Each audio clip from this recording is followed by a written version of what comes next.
Hello students, welcome to magnetics. बेटा हमने parts of speech में एक तो नाउन कर लिया है, वर्ब कर लिया है, and now it's turn for doing adverb. Okay, so this is grammar series part 4।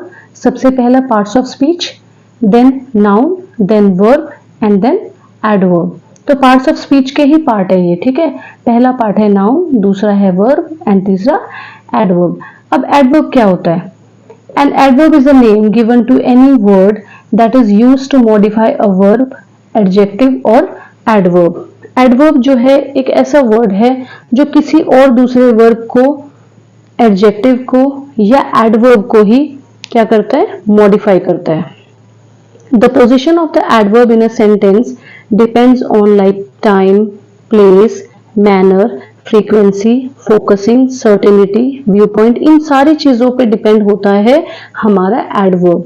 ठीक है, समय पे डिपेंड होता है, जगह है, मैनर किस तरीके से वो काम किया गया, फ्रीक्वेंसी कितनी बार वो काम किया गया, फोकस, सर्टेनिटी, व्यू पॉइंट, इन सारी चीजों पे डिपेंड करता है हमारा adverb. So types of adverbs and example.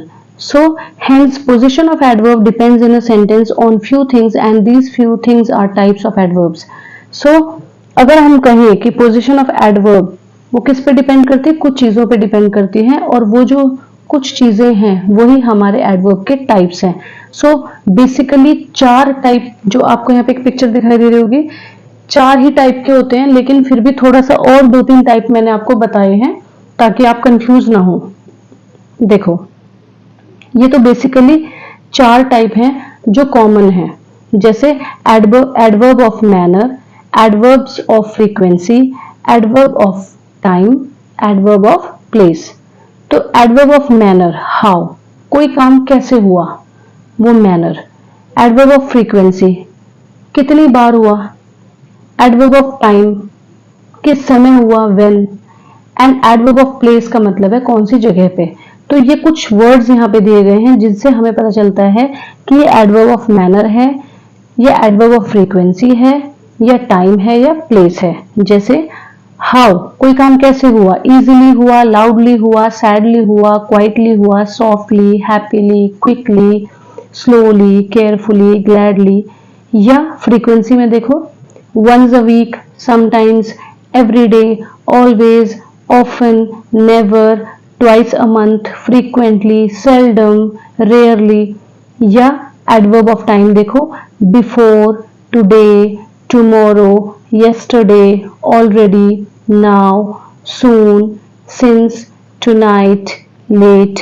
या adverb of place, away, homeward, inside, outside, nearby, here, there, everywhere, somewhere, upstairs, backward. ठीक है, तो ये कुछ वर्ड्स हैं जिनसे आप आइडेंटिफाई कर सकते हैं कि वो कौन सा टाइप का एडवर्ब है। चलो अब देखते हैं एक करके। Adverb of time, so these adverb let us know when something happen, कौन से समय में हुआ, तो हम एडवर्ब ऑफ टाइम उसे बोलते हैं। जैसे वी शुड मीट टुमारो, ठीक है, तो हमें पता चल गया यहाँ पे टुमारो एक टाइम दे दिया गया कि हम कल मिलेंगे, तो ये हो गया adverb of time. The whole word tomorrow becomes adverb here. यहाँ पे जो वर्ड tomorrow है ना, ये यहाँ पे हमारा एडवर्ब बन जाता है। ठीक है, next is adverb of place, जिससे हमें पता चलता है कोई भी चीज कौन सी जगह पे हुई है। Example, I will eat food in the kitchen, मैं खाना किचन में खाऊंगी। तो यहाँ पे किचन जो है एडवर्ब ऑफ प्लेस है। Next is adverb of manner, कि कोई भी काम किस तरीके से हुआ है। ठीक है, so you ate food quite slowly, तुमने खाना बहुत ही धीरे से खाया। सो यहाँ पे स्लोली जो है हमें मैनर बताता है। Next is adverb of frequency, frequency का मतलब पता ही है आपको कि कोई भी काम कितनी बार हुआ है। ठीक है, जैसे I usually come here for meeting, मैं ज्यादातर यही आती हूँ मीटिंग के लिए। तो यूजुअली जो है यहाँ पे हमें फ्रीक्वेंसी बताता है किसी भी स्केड्यूल का। Next is adverb of focusing, जिससे हमें पता चलता है कि किसी मेन चीज पे फोकस किया गया है, एम्फसाइज करता है। जैसे she hardly know the truth, तो हार्डली यहाँ पे स्ट्रेस डालता है ट्रूथ जानने की इंपॉर्टेंस पे। ठीक है, next is adverb of certainty, ये हमें एक अप्रोक्सीमेशन देता है कि कौन सा काम कितना हो सकता है। प्रोबेबिलिटी देता है, ठीक है। जैसे I will probably see you tomorrow, कि हो सकता है मैं तुम्हें शायद कल मिलूं, तो प्रोबेबली यहाँ पे मीटिंग की अप्रोक्सीमेशन को बताता है, ठीक है।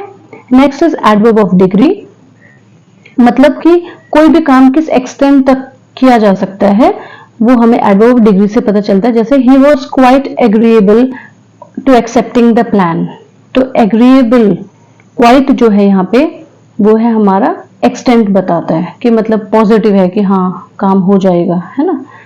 Next is adverb of evaluation, ये इवैल्यूएट करता है किस चीज को, the findings through the sentence. जैसे Manoj is clearly unhappy to be here, तो ये इवैल्यूएट कर दिया इसने कि भाई वो जो है हैप्पी नहीं है, तो क्लियरली हमें जो बताता है इवैल्यूएशन ऑफ लाइकिंग और डिसलाइकिंग, इससे इवैल्यूएट कर लिया उसने कि या तो वो किसी चीज को पसंद कर रहा है या नहीं पसंद कर रहा है। तो ये कुछ वर्ड्स हैं जिनसे हमें पता चलता है।